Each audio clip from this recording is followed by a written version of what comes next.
And I thank you, Ms. Malloy. At this time, I'd like to recognize my friend and colleague again from California, Mr. Levin, for 5 minutes. Thank you, Mr. Chairman. Mr. Cameron, back in February, DOGE published a list of agency offices whose leases were to be terminated.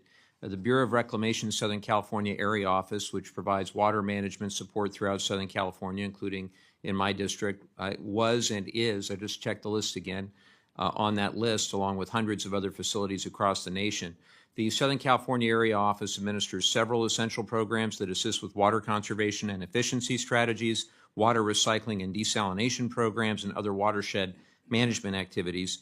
The decision to close this office and others like it makes our water less secure. And now Southern California is doing everything it can, charging ahead with innovative desalination and water recycling and reuse technologies. But when I look at what DOGE is doing regarding these lease cancellations, I fear that they'll leave communities like mine vulnerable, despite our best efforts to develop a resilient local water supply.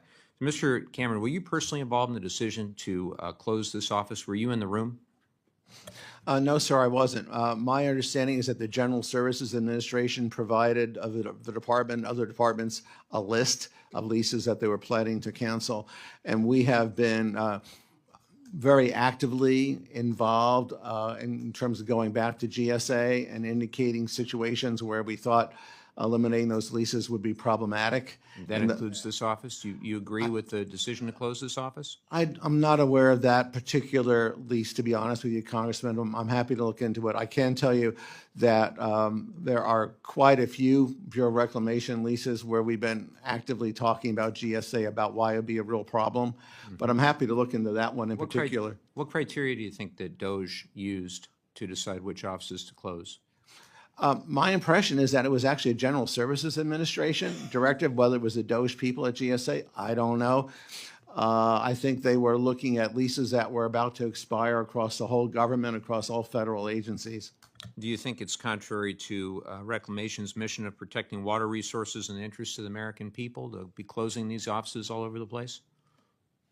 We clearly have an interest and a need to operate the government as efficiently as possible, to stretch the dollars that this subcommittee provides. And where we've identified situations where we think it's counterproductive to close offices, we've been actively chatting with our friends at the General Services Administration, and at least in a number of instances, successfully so.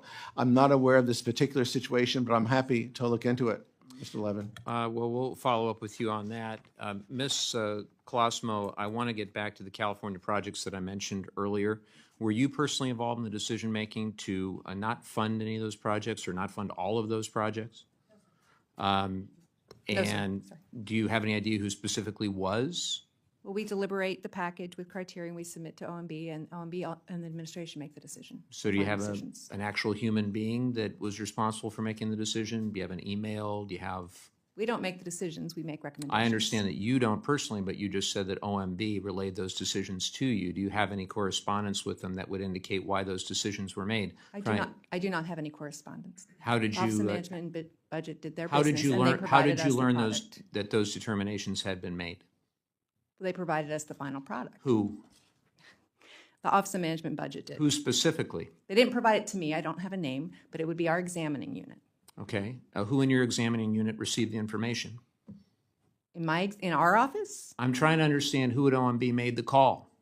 Well, I think it goes all the way up to the director. Okay, so you're telling me Russ Vogt, the director of the OMB, personally made the decision to take $250 million away from California and the blue states to give it to the red states. Is that your testimony?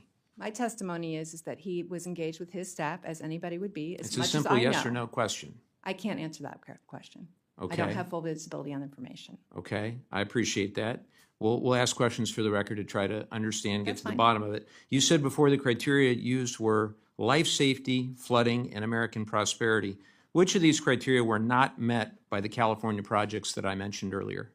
I don't know the details of the California projects you're talking about. Well, let's unpack one. How about the Sacramento Delta? Do you agree that that Sacramento Delta region is perhaps most at risk for catastrophic flooding of anywhere in the western United States? I know they have challenges and risk, but I'm not at liberty to say what the trade-offs were on which the projects they chose versus Do you not think that it meets life safety or flooding or American prosperity to try to protect lives and property in the Sacramento Delta region?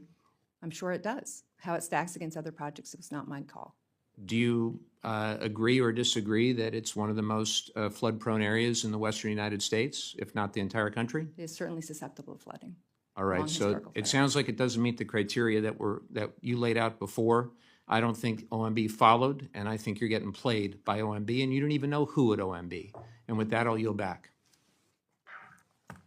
Thank you, Mr. Levin. At this time, I'd like to recognize the distinguished vice chairman of this subcommittee, my good friend from the great state of Texas, Mr. Cloud, for 5 minutes. Thank you very, very much, Mr. Chairman, and thank you all for being here. The work